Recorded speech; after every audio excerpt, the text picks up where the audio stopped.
Aos irmãos, vamos aqui mais uma vez dar continuidade à segunda parte da nossa lição, que dessa semana é a promessa de provisão.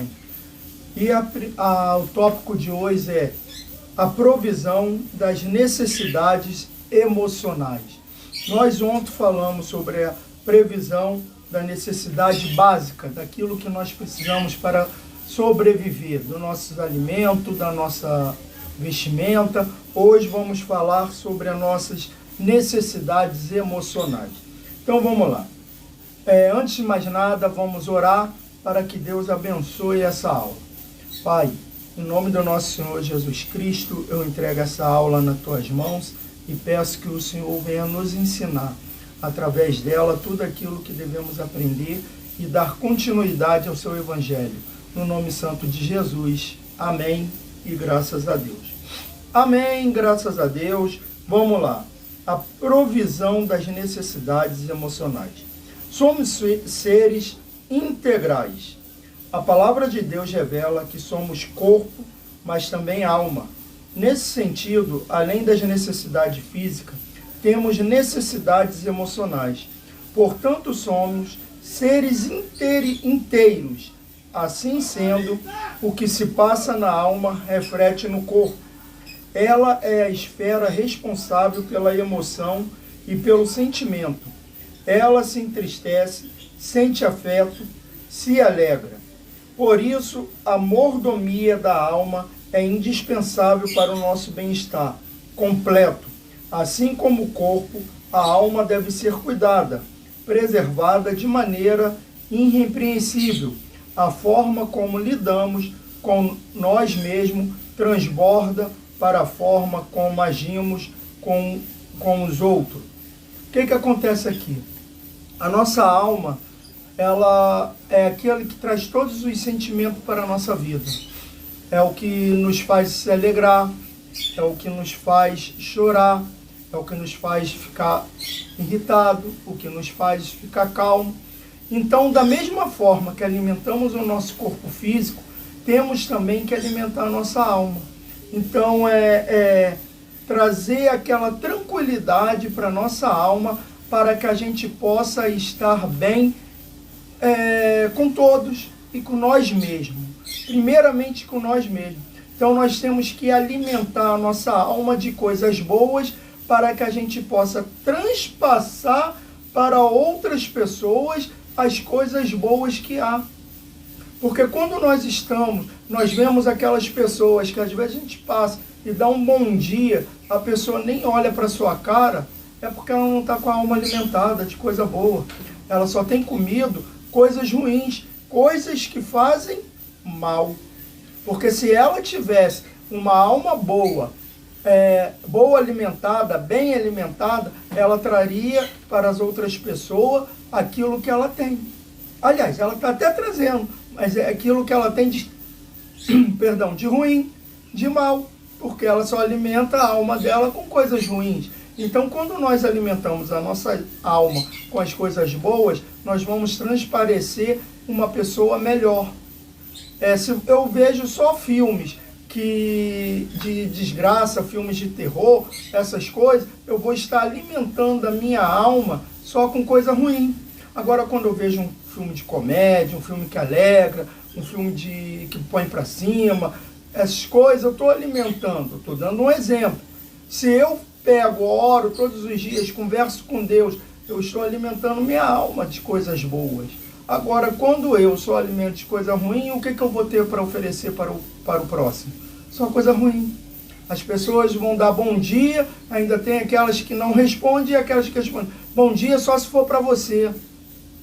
Quem já nunca ouviu essa palavra? Por quê? Porque aquela pessoa não alimenta a alma dela de coisas boas e quando alguém oferece algo bom para ela, ela rejeita.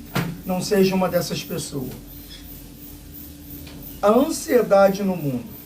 As palavras de Jesus em Mateus 6 são bem atuais. Ele trata das preocupações e inquietude das pessoas. No processo de decisão, o nosso Senhor nos alerta para o fato de a ansiedade pode nos prejudicar, de acordo com os dados da OPAS, Organização Pan-Americana de Saúde. O transtorno de ansiedade, bem como outros transtornos mentais, atinge cerca de 300 milhões de pessoas no mundo. O Brasil lidera o ranking mundial de ansiedade, pois ela afeta cerca de 18,6 milhões de pessoas, conforme dados da OPAS. Esses dados mostram um pouco da ausência de paz no mundo e como as inquietações estão bem presentes na vida da pessoa. Mateus 6,34. O que acontece com a ansiedade? A ansiedade é o excesso de futuro, excesso de coisas que ainda não aconteceram. São aquelas coisas que às vezes você está esperando ou te prometeram e ainda não chegou na sua mão e você está preocupado ainda.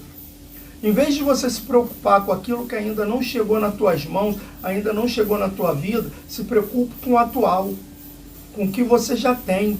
Se prepare, porque às vezes aquilo ainda não chegou nas suas mãos, porque você não está preparado. Quem nunca ficou ansioso? É diferente de a gente pode ficar ansioso, mas não devemos permanecer ansioso. Eu posso estar ansioso, mas não devo permanecer. Por quê? Porque é uma grande diferença. Existem pessoas que ficam ansiosas, mas existem pessoas que vivem ansiosas. Elas vivem ansiosas por quê? Por tudo. Então a alma dela nunca vai estar calma, nunca vai estar em paz. Por quê? Porque ela está sempre preocupada com o que vai lá na frente haver. Não é aquela pessoa que está fazendo algo e se preocupa, calma aí, a gente tem que se preocupar se isso acontecer. Não é isso, é falar assim, a gente vai comprar uma família, planejou, nós vamos comprar uma casa, mas vamos comprar uma casa no valor até X, porque esse X aqui a gente vai guardar, porque se caso acontecer alguma coisa, nós temos isso para nos prevenir. Não é isso. Isso é planejamento. Agora, ansioso é aquilo. A pessoa nem comprou a casa ainda e já está preocupado como que vai pagar. Ela nem fez o planejamento. Então, ela já está preocupada. Ela nem achou a casa que vai comprar. Mas ela já está preocupada como que ela vai quitar o pagamento das parcelas da casa. Então, que a gente venha alimentar a nossa alma de coisas boas, que a gente venha não permitir que a ansiedade nos deixe mal, porque quando nós permitimos, alimentamos de coisas ruins, a nossa alma, muitas das vezes, vai ficar ansiosa. Aí a ansiedade entra, e se a gente não a expulsa, ela permanece para sempre. A solução para a ansiedade. A nossa solução sempre está em Jesus. Não há enfermidade que ele não possa curar, mesmo as emocionais.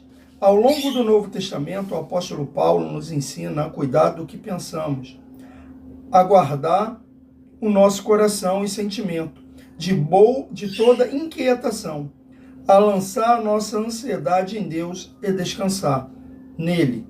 1 Pedro 5, 6, 7.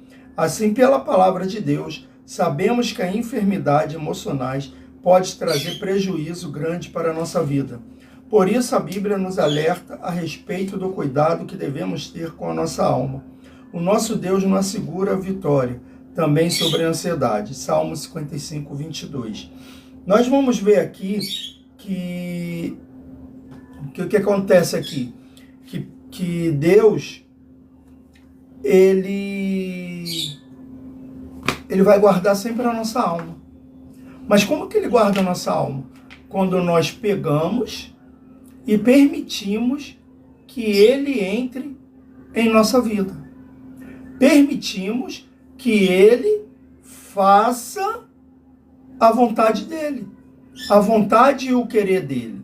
Porque se a gente não entregar os nossos problemas na mão do Senhor, a gente não vai conseguir.